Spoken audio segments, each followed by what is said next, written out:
લોકસભા ચૂંટણી પહેલા અરવિંદ કેજરીવાલ વધુ એક કેસમાં ફસાય તેવા અણસાર છે। દિલ્હી સરકારના વિજિલન્સ વિભાગે દિલ્હીની સરકારી હોસ્પિટલમાં નકલી દવાઓ અપાવતી હોવાનો રિપોર્ટ આપ્યા બાદ તેને પગલે દિલ્હીના લેફ્ટનન્ટ ગવર્નર વીકે સક્સેનાએ મુખ્ય સચિવ નરેશ કુમારને તપાસના આદેશ આપ્યા છે।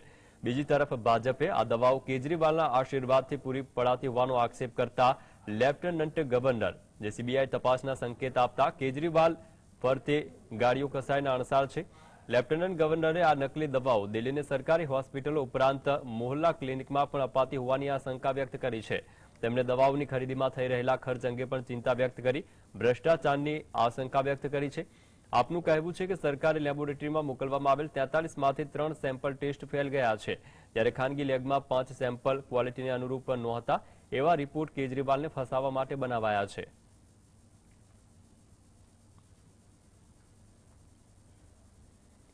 કોંગ્રેસે 2024ની લોકસભા ચૂંટણી પહેલા રાજ્યમાં પ્રભારીઓની નિમણૂક કરી છે અને તેમાં સચિન પાયલટની છત્તીસગઢની જવાબદારી સોંપવામાં આવી છે। કોંગ્રેસ માટે રાજસ્થાન અત્યંત મહત્વનું છે, ત્યારે લોકસભાની ચૂંટણી વખતે પાયલટને રાજસ્થાનથી દૂર રાખવાનો નિર્ણય લેવામાં આવતા તેમના સમર્થકોમાં આઘાત છે। તેમનું માનવું છે કે રાજસ્થાન લોકસભાની 25 બેઠકમાંથી 18થી વધારે બેઠકો પાયલટથી પ્રભાવિત છે। લોકસભાની ચૂંટણીમાં રાજસ્થાનમાં કોંગ્રેસને પાયલટ જ જીતાડી શકે છે, પણ અશોક ગહેલોત સામે હાઈકમાન્ડ ઝૂકી ગયું છે। કોંગ્રેસના નેતા પણ પાયલટ અંગે લેવાયેલા નિર્ણયથી આશ્ચર્યમાં છે। તેમનું માનવું છે કે હાઈકમાન્ડ જ્યોતિરાદિત્ય સિંધિયાના કિસ્સામાં કરેલી ભૂલ દોહરાવી રહી છે। સિંધિયાને પણ મધ્યપ્રદેશના રાજકારણથી દૂર રાખવા માટે લોકસભાની ચૂંટણી વખતે ઉત્તર પ્રદેશના પ્રભારી બનાવાયા હતા। તેના કારણે અકળાયેલ સિંધિયાએ અંતે કોંગ્રેસને રામ રામ કહીને ભાજપનો ખેસ ધારણ કર્યો।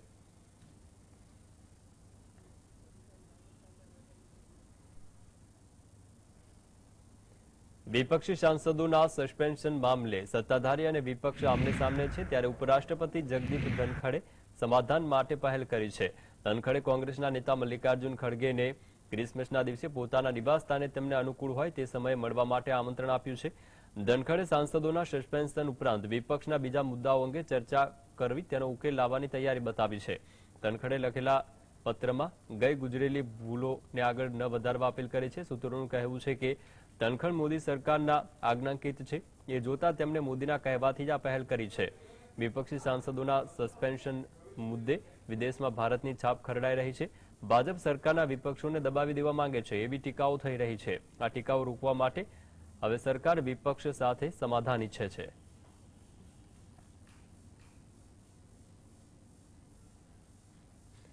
ઉત્તર પ્રદેશમાં કોંગ્રેસ અને બસપા વચ્ચે જોડાણની વાટાઘાટો પૂરજોરમાં ચાલી રહી હોવાનું કહેવાય છે।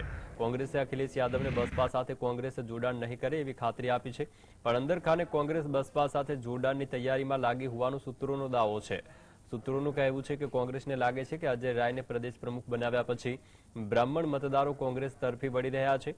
બ્રાહ્મણ મતબેંકને પોતાની તરફ વળવા માટે કોંગ્રેસે પ્રિયંકા ગાંધીને ખસેડીને અવિનાશ પાંડેને યુપીના પ્રભારી બનાવ્યા છે। કોંગ્રેસે એ પણ માને છે કે અખિલેશ યાદવની સપા સાથે જોડાણ કરશે તો બ્રાહ્મણ મતદાર દૂર જતા રહેશે, પણ બસપા સામે બ્રાહ્મણોને વાંધો નથી, બલકે બસપાની દલિત અને બ્રાહ્મણ મતદારોની ધરીની વ્યૂહરચના ભૂતકાળમાં માયાવતીને ફળેલી છે, જેથી બસપા સાથે જોડાણ કરવામાં ફાયદો છે।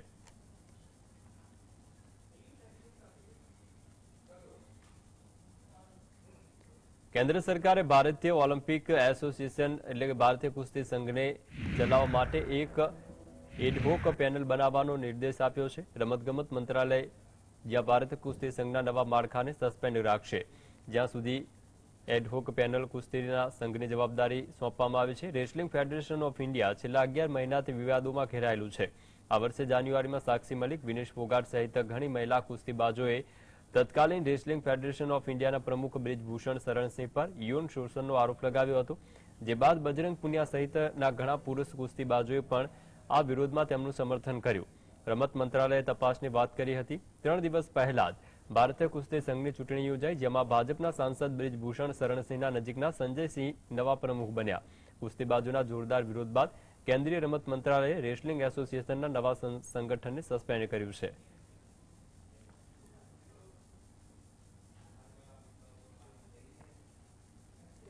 કેન્દ્રીય રમત મંત્રાલયે રેસલિંગ ફેડરેશન ઓફ ઇન્ડિયાના નવા ચૂંટાયેલા સંગઠનને સસ્પેન્ડ કરવાનો નિર્ણય કર્યો છે। ત્યારે આ વિશે પ્રતિક્રિયા આપતા કુસ્તીબાજ સાક્ષી મલિકે જણાવ્યું કે મેં હજુ લેખિતમાં કંઈ જોયું નથી। મને ખબર નથી કે માત્ર સંજય સિંહને કે સમગ્ર નવા સંગઠનને સસ્પેન્ડ કરવામાં આવ્યું।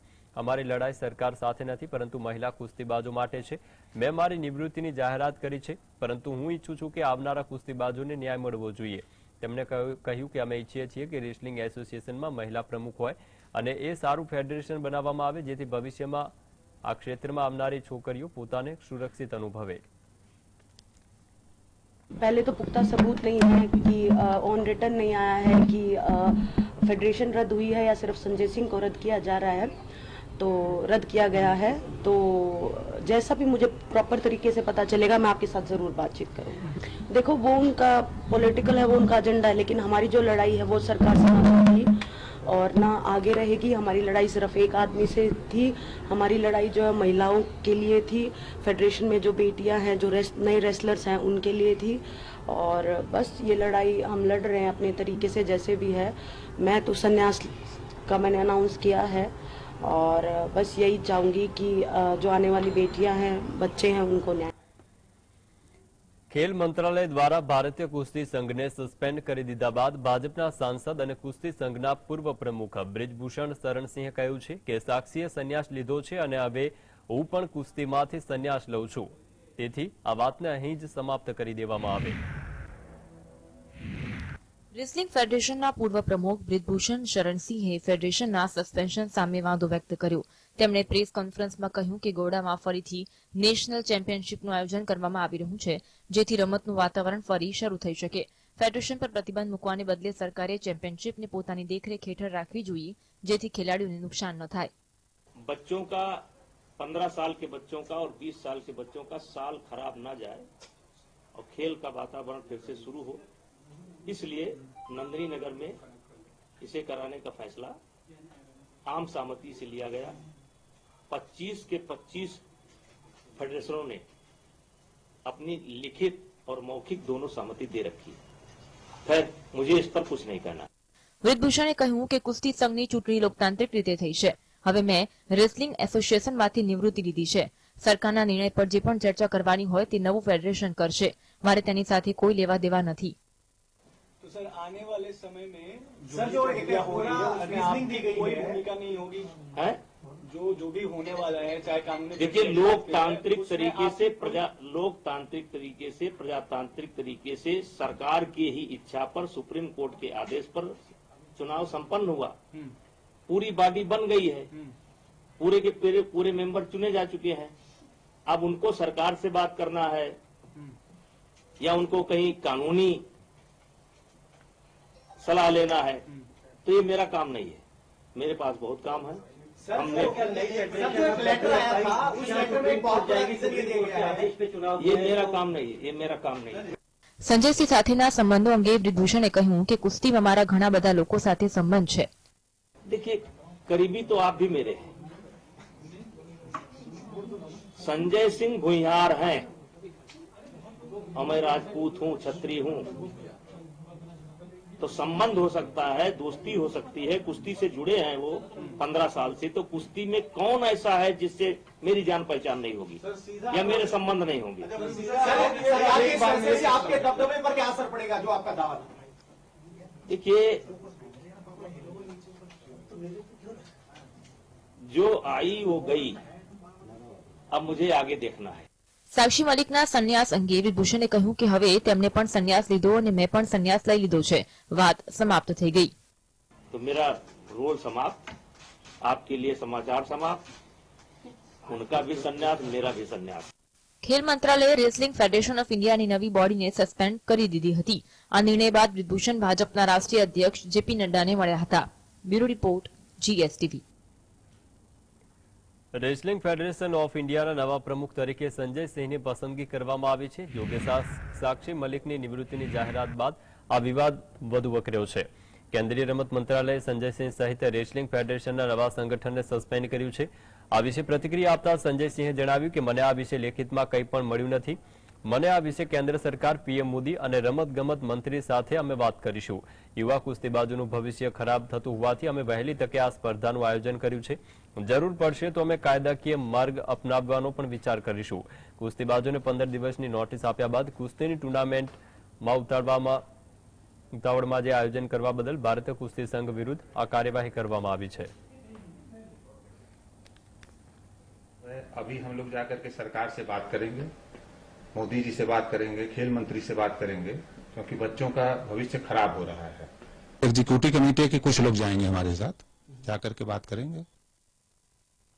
રેસલિંગ ફેડરેશન ઓફ ઇન્ડિયાના પ્રમુખની ચૂંટણીમાં ભાજપ સાંસદ બ્રિજભૂષણ શરણસિંહના ખાસ મનાતા સંજયસિંહની જીત પછી સાક્ષી મલિકે કુસ્તીમાંથી નિવૃત્તિની જાહેરાત કરી છે. ત્યારે બજરંગ પુનિયાએ વડાપ્રધાન નરેન્દ્ર મોદીના ઘરની બહાર ફૂટપાથ પર પોતાના પદ્મશ્રી પુરસ્કારને મૂકીને પરત ફર્યા હતા. બજરંગ પુનિયા અને સાક્ષી મલિક એ પછી પ્રિયંકા ગાંધીને મળ્યા અને બંને કોંગ્રેસમાં જોડાઈને લોકસભા ચૂંટણી લડે તેવી અટકળો તેજ થઈ છે. સૂત્રોનું કહેવું છે કે કોંગ્રેસ બજરંગ અને સાક્ષી બંનેને લોકસભા ચૂંટણીમાં હરિયાણામાંથી ટિકિટ આપી શકે છે. સાક્ષી મલિક અને બજરંગની પ્રિયંકા સાથેની મુલાકાત રાજ્યસભાના સાંસદ દીપેન્દ્ર હુડ્ડાએ કરાવી હતી. હુડ્ડાએ પ્રિયંકાને ખાતરી આપી છે કે બંનેને ટિકિટ અપાશે તો જીતાડી લાવવાની પૂરેપૂરી જવાબદારી અને તાકાત અમારી છે. ભાજપને આ વાતનો અણસાર આવી ગયો હોવાથી ભાજપે બજરંગ અને સાક્ષી કોંગ્રેસના ખોળે બેસી ગયા છે તેવા આક્ષેપ કર્યા છે. દિલ્હી સરકારના મંત્રી સૌરભ ભારદ્વાજે જણાવ્યું કે અત્યાર સુધીમાં ભાજપનું વોટ શેર 40%થી ઓછું છે. વર્ષ 2024ની લોકસભા ચૂંટણીમાં જો વિપક્ષી ઇન્ડિયા ગઠબંધનના સાથી પક્ષના લોકો દરેક બેઠક પર એક સાથે ચૂંટણી લડશે, એટલે કે તમામ બેઠક પર ભાજપ સાથે વિપક્ષી ઇન્ડિયા ગઠબંધન ઉમેદવાર હશે, ત્યારે ભાજપ 50%થી વધુ મત મેળવી શકશે નહીં. 5 રાજ્યની વિધાનસભા ચૂંટણીમાં કુલ મત કોંગ્રેસ પાર્ટીને ભાજપની સરખામણીએ વધુ મળ્યા છે. આવી સ્થિતિમાં ભાજપ માટે લોકસભાની ચૂંટણીમાં જીત મેળવવું ખૂબ જ પડકારજનક બનશે. पार्टी का जो वोट शेयर था वो 40% या उससे कम रहा है. ऐसे में अगर अपोजिशन यूनाइट हो जाती है, इंडिया ब्लॉक यूनाइटेड चुनाव लड़ता है और हर लोकसभा क्षेत्र के अंदर Bharatiya Janata party versus India का कैंडिडेट होता है, तो भारतीय जनता पार्टी के पास और कोई तरीका ही नहीं है. 50% से ज्यादा वोट अगर भारतीय जनता पार्टी नहीं लाएगी तो वो हार जाएगी. अब ये जादू कैसे करेंगे ये देखने वाली बात है, क्योंकि जो 3 राज्यों में भी जो चुनाव हुए उसके अंदर भी अगर मुझे याद है तो अगर टोटल वोट्स देखे जाएं तेलंगाना के और इन राज्यों के, नॉर्थ इंडिया के राज्यों के, तो टोटल वोट्स जो हैं कांग्रेस के बीजेपी से ज्यादा बताए गए हैं. નેશનલ કોન્ફરન્સના સાંસદ ફારૂક અબ્દુલ્લાએ જણાવ્યું કે કાશ્મીર ભારતનો ભાગ હતો, ભાગ છે અને ભારતનો ભાગ રહેશે. જો આપણે આતંકવાદને સમાપ્ત કરવા માંગીએ છીએ તો તેના પર કામ કરવું પડશે. કાશ્મીરમાં પર્યટકો આવી રહ્યા છે. જો એક પણ ટુરિસ્ટ આતંકવાદીનો નિશાનો બન્યું તો પર્યટક ઘટી જશે. કેન્દ્ર સરકારે વિચારવું જોઈએ કે આ માત્ર પોલીસ અને સેનાની મદદથી કાશ્મીરમાંથી આતંકવાદ સમાપ્ત નહીં થાય. તેના મૂળ મુદ્દા ઉપર કામ કરવું પડશે, જેનાથી આતંકવાદ સમાપ્ત કરી શકાય. કેન્દ્ર સરકાર દાવો કરે છે કે કાશ્મીરમાં સ્થિતિ સારી છે, પરંતુ જે ઘટનાઓ બની રહી છે તે કંઈક બીજું દર્શાવે છે. કેન્દ્ર સરકારે આ સમસ્યાનો ઉકેલ શોધવો જોઈએ. इसे आतंकवाद का मुकाबला करने के लिए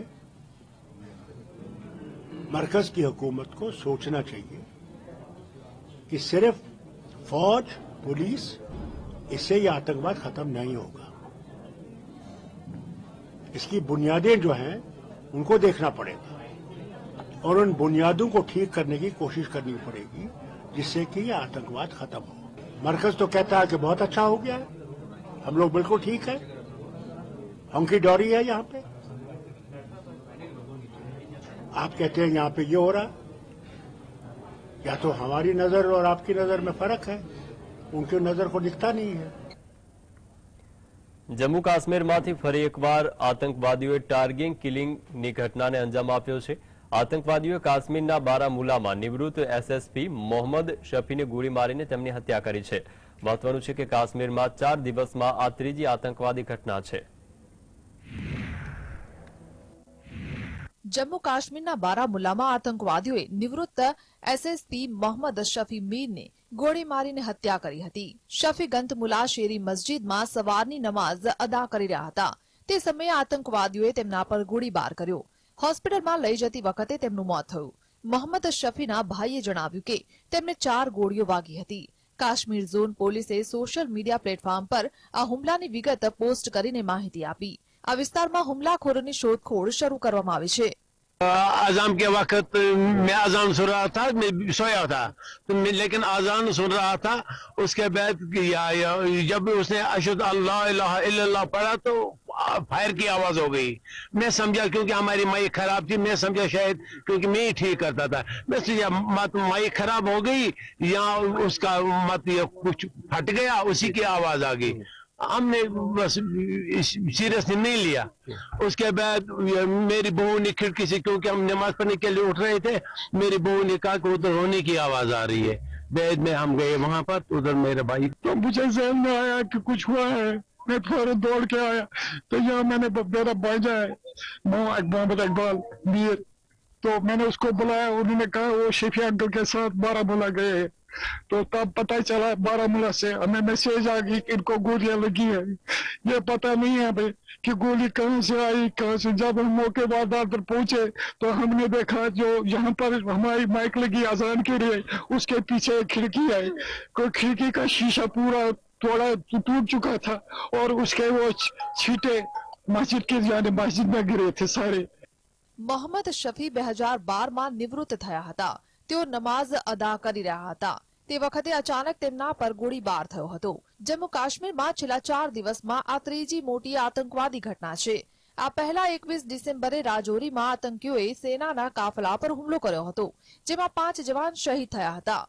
कि यहाँ मुल्तनसी भी उठी तो मगर यहाँ इस गांव में हर एक अपने अपने तरीके से ठीक चला और ऐसा कभी वाक़ा नहीं हुआ, न क्रैकडाउन हुआ, न हमें लोगों को तंग किया गया। हम बहुत मजे से चलते थे यहाँ पर। इस साजिश से हम बहुत परेशान हो गए। उनके लिए क्या कहना चाहो जिन्होंने ये काम किया, जिन्होंने उनको मारा?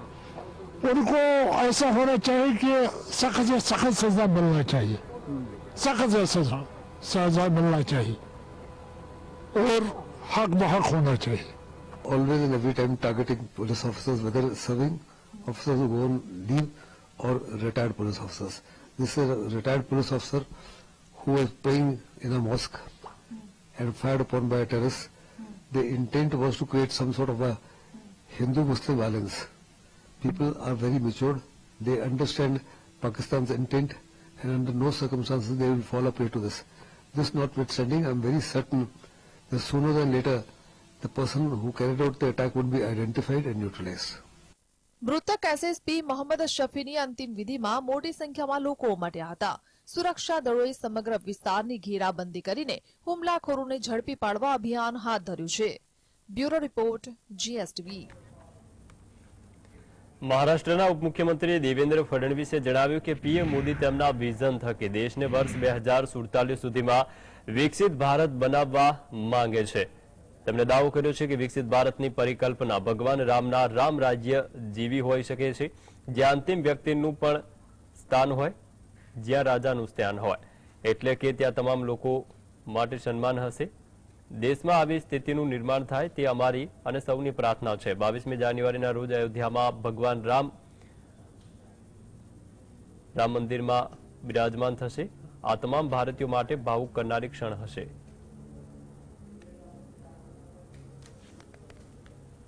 और विकसित भारत की परिकल्पना क्या है? विकसित भारत की परिकल्पना ये प्रभु श्री राम के राम राज्य जैसी है, जहाँ पर अंतिम व्यक्ति को भी वही स्थान होगा जो राजा को स्थान होगा। अंतिम व्यक्ति की बात भी उतनी ही सुनी जाएगी जितनी राजा की सुनी जाएगी, और राजा और अंतिम व्यक्ति इनमें कोई भेद नहीं होगा। ऐसा राम राज्य इस देश में कायम करना, यही मैं ऐसा मानता हूँ कि हम सभी की प्राथमिकता है। અયોધ્યામાં નવનિર્મિત રામ મંદિરમાં રામલલ્લાની પ્રાણ પ્રતિષ્ઠા 22 જાન્યુઆરીએ કરવામાં આવશે। ત્યારે આ પ્રાણ પ્રતિષ્ઠા કાર્યક્રમમાં વડાપ્રધાન નરેન્દ્ર મોદી પણ હાજર રહેવાના છે। ત્યારે ખાસ વાત એ છે કે રામલલ્લાની પ્રાણ પ્રતિષ્ઠા માટે માત્ર 84 સેકન્ડનું અદ્ભુત શુભ મુહૂર્ત નીકળ્યું છે। રામલલ્લા ગર્ભગૃહમાં બિરાજમાન થશે તે શુભ મુહૂર્તની દરેક સેકન્ડ નક્કી કરવામાં આવી છે। રામલલ્લાની પ્રાણ પ્રતિષ્ઠા માટે સૌથી શુભ સમય 84 સેકન્ડનો રહેશે। આ સમય 22 જાન્યુઆરીએ 12 વાગ્યે અને 29 મિનિટથી 8 સેકન્ડથી 12 મિનિટ 12:30:32 રહેશે। આ સમયે આકાશમાં 6 ગ્રહો અનુકૂળ સ્થિતિમાં રહેશે। કાશીનાથ જ્યોતિષી પંડિત ગણેશ્વર શાસ્ત્રી દેવીડે આ મુહૂર્તને સૌથી સચોટ માનીને તેને પસંદ કર્યું છે। જોકે ભૂમિપૂજન માટેનો શુભ સમય જ્યોતિષ પંડિત ગણેશ્વર શાસ્ત્રી દ્રવિડે પણ નક્કી કર્યો હતો।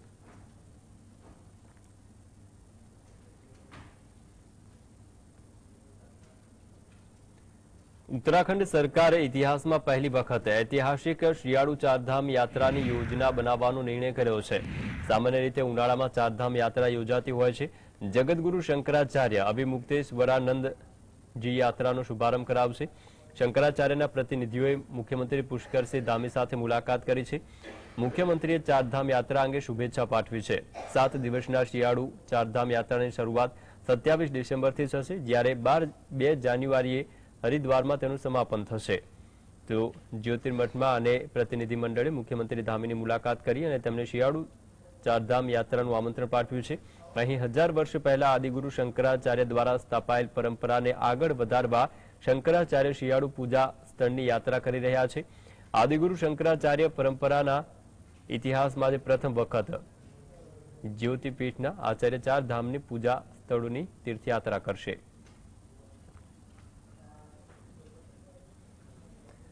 કોરોનાનો નવો વેરિયન્ટ JN1 હવે માત્ર ચીન સિંગાપુરમાં જ નહીં પરંતુ ભારતમાં પણ ઘણા ભાગોમાં ફેલાઈ રહ્યો છે। આ નવા વેરિયન્ટે કેરળ, કર્ણાટક, મહારાષ્ટ્ર અને ગોવામાં અનેક ભાગોમાં ભરડો લીધો છે। એમિક્રોનના જે નવા સબ વેરિયન્ટ JN1 સાથે કોરોનાએ ફરી એકવાર ડરાવવાનો પ્રયાસ કર્યો છે, પરંતુ નિષ્ણાતો કહે છે કે તેનાથી મૃત્યુની સંખ્યા અને હોસ્પિટલમાં દાખલ લોકોની સંખ્યામાં એટલો વધારો થયો નથી જેટલો ડેલ્ટા વેરિયન્ટના સમયે થયો હતો।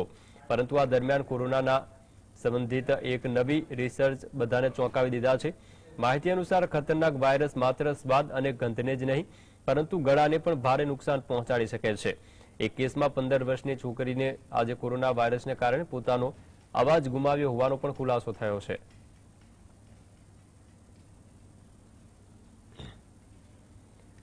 देशમાં કોરોનાના કેસમાં વધારો જોવા મળ્યો છે। છેલ્લા 24 કલાકમાં નવા 656 કેસ નોંધાયા છે, જ્યારે આ સમયગાળામાં બીમારીના કારણે એક વ્યક્તિનું મોત થયું। આ સાથે જ કોરોનાના નવા વેરિયન્ટ JN1 ને લઈને વિશ્વ સ્વાસ્થ્ય સંગઠને ચેતવણી જાહેર કરી છે। દેશમાં અત્યાર સુધીમાં JN1ના કુલ 22 કેસ નોંધાયા। આ સ્થિતિને કારણે ઘણા રાજ્યમાં એલર્ટ જાહેર કરાયું છે। એમ્સના પૂર્વ ડિરેક્ટર અને વરિષ્ઠ પલ્મોલોજિસ્ટ ડોક્ટર રણદીપ ગુલેરિયાએ જણાવ્યું છે કે આપણે એવી રસીની જરૂર છે કે અલગ અલગ પ્રકારના વાયરસ સામે અસરકારક સાબિત થઈ શકે। JN1 એ એમિક્રોનનું પેટા વેરિયન્ટ છે। વર્તમાન સમયમાં લોકોની રોગપ્રતિકારક શક્તિ શું છે તે જાણવા માટે અમને પહેલા વધુ ડેટાની જરૂર છે। અગાઉના રસીકરણના આધારે જે રક્ષણ મળ્યું છે તેના આધારે જ નક્કી થઈ શકશે કે આપણે નવી રસીની જરૂર છે કે નહીં। So it is causing more infection, possibly because it is more transmissible and taking over the older strains. But the data also suggests that it is not causing more severe infection, it's not causing more hospitalization, and most of the symptoms are predominantly of the upper airways like fever, cough, cold, sore throat, running nose, and body aches. Diabetes, chronic respiratory diseases, chronic kidney disease, or heart failure, or you are in the older age group, then you should wear a mask if you go to a crowded place, or if you can avoid going to an indoor crowded place because you can catch the infection. દર વર્ષે 25મી ડિસેમ્બરે ભારત સહિત સમગ્ર વિશ્વમાં ક્રિસમસનો તહેવાર ઉજવવામાં આવે છે। દેશમાં બાળકોથી લઈને પુખ્ય વયના લોકો સુધી નાતાલના તહેવારને લઈને ખૂબ ઉત્સાહ જોવા મળે છે। દિલ્હી, બેંગ્લોર સહિત અનેક શહેરોમાં ક્રિસમસને લઈને બજારોમાં ખરીદી કરવા માટે લોકોની ભીડ જોવા મળી। આ સાથે અનેક ચર્ચમાં ક્રિસમસ ટ્રી અને રંગબેરંગી લાઇટ્સથી સુંદર રીતે શણગારવામાં આવ્યા હતા।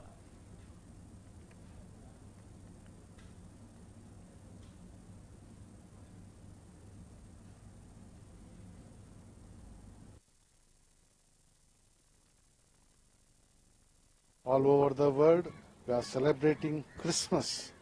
Christmas is very important feast in Christianity. Not only Christians that we celebrate all over the world. I wish you all happy Christmas and prosperous New Year.